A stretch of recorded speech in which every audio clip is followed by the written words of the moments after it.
Hello everybody, welcome back. Mal here.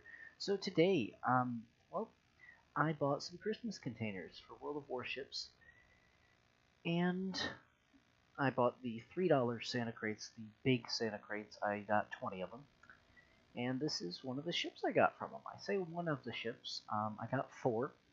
I got the Nueve de Julio, the Agile here, the Molotov, and the Krispy Kreme, as people call it. So this is my first game in the Agile. Um, as you could probably tell by me putting it on YouTube, it's not going to be a bad game. um, but yeah, so I haven't put tons of stuff on it. I haven't put any flags on it. I've outfitted it with the upgrades. I've given it the premium consumables, and I've spent the 10-point captain. Other than that, I've done nothing to this ship. This is my first game in it, and I have not read up on anything about it. So as I head towards sea, we're going to find out a bit about the Agile itself. It was the lead ship of its class. Launched in 1931, these destroyers were produced by France to be destroyer killers. This was the first in the famous French really big destroyer line that they had. If you don't know, the French destroyers were very large as destroyers go, and they were also very fast. Well, the Agile wasn't the fastest ship, but it was completed in 1932. Displaced about 2,400-ish tons. It was 128 meters long and had a draught of 4.4 meters with 11.8 meter beam. So I'm capping C here, and we got some enemy ships moving up. And unfortunately, I do kind of get stuck on this island-ish here. It could go 36 knots, which is represented in the game, with 2 shafts and 2 geared steam turbines. Could sail for about 3,600 miles, and had 10 officers and 217 crewmen.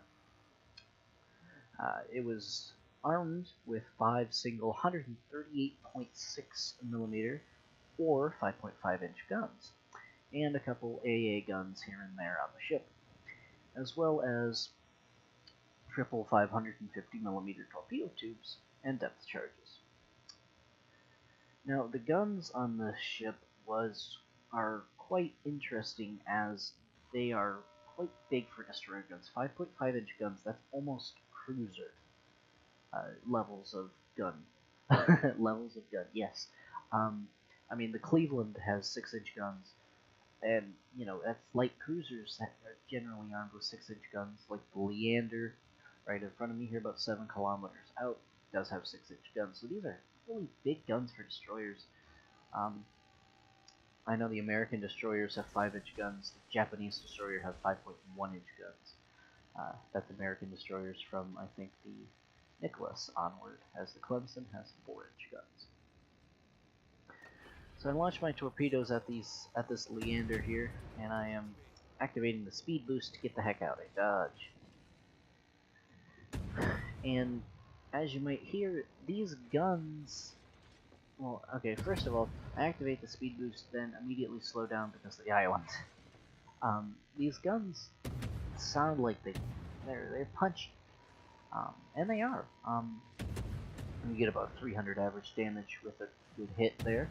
There's 700 there. And, they're nice guns. There's another 2 hits, so that was 600. And now we'll go focus this North Carolina. So yes, the Agile was laid down in 1932. Completed in 1932. And served in the French Navy throughout World War II. She transported gold bars several times for the French government, and escorted the battleship Lorraine until he reached the Atlantic during 1940.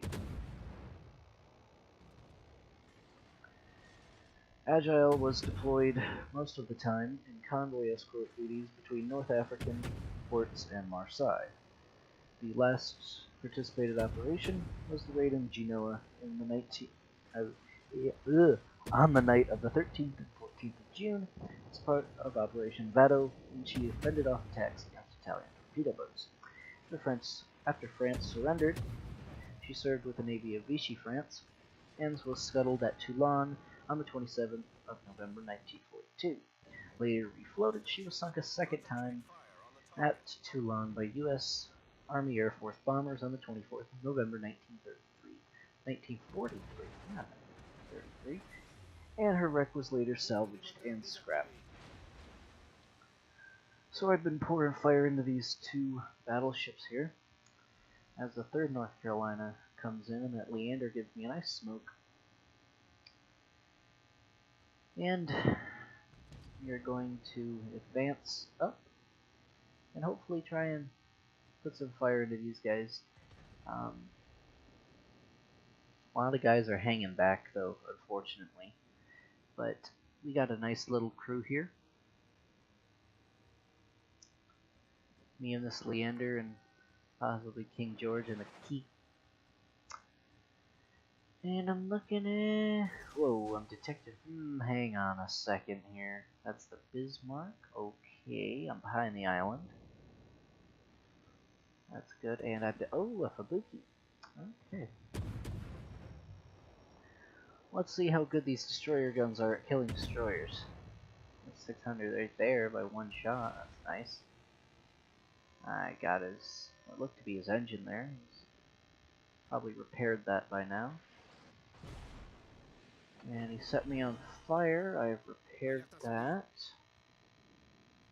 Trying to just hide, get undetected for a second there. And now we'll open fire with the guns again. Now I gotta say, I do like these guns quite a bit. The shell velocity is a bit slower than I would have liked, but they are nice guns. That's 1300 there with just a couple hits. He's got unspotted, so we'll go fire at the Bismarck now. He's wearing his Halloween camo, quite sportingly. And I mean, even against battleships, you go for the superstructure or the HE. I mean, you can get solid damage. It's not like I found that you don't get a lot of fragmentations and non-penetrations with these guns, which is nice. As any destroyer captain would know, you get an an under penetration or a non-penetration, and it doesn't do any damage, and you're just firing and firing and firing, and you'll see. Look at that! It's like that salvo right there. 5 non-penetration. It's like, come on, man. I mean, well, why even shoot if you're getting that? So there's a couple more hits. He's been unspotted for a brief moment as the smoke screen laid by the Fubuki. The Fubuki has torpedoed our Key. Meanwhile, they pushed around the southern flank. We're now up a couple ships. 2 to be exact. Soon, it's be 3. As we will send this Bismarck to the bottom of the ocean.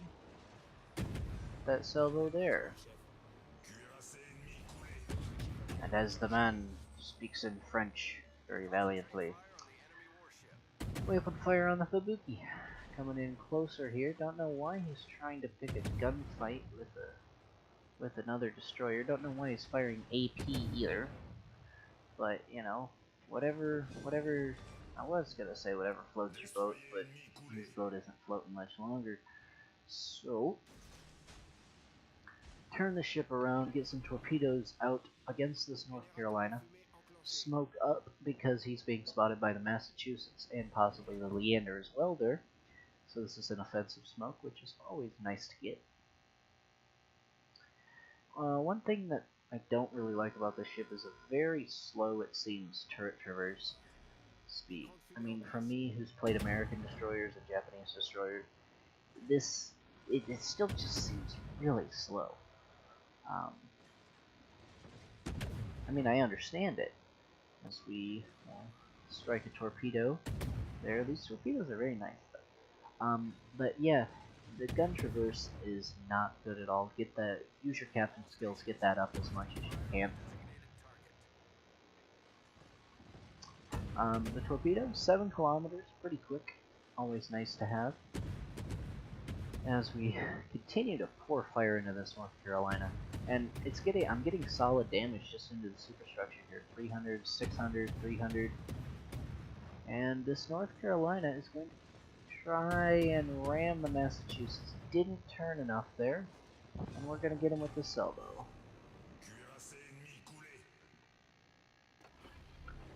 And now there's 2 ships left on the enemy team. So it's just this North Carolina down here and a Lo Yang who was last spotted way up north.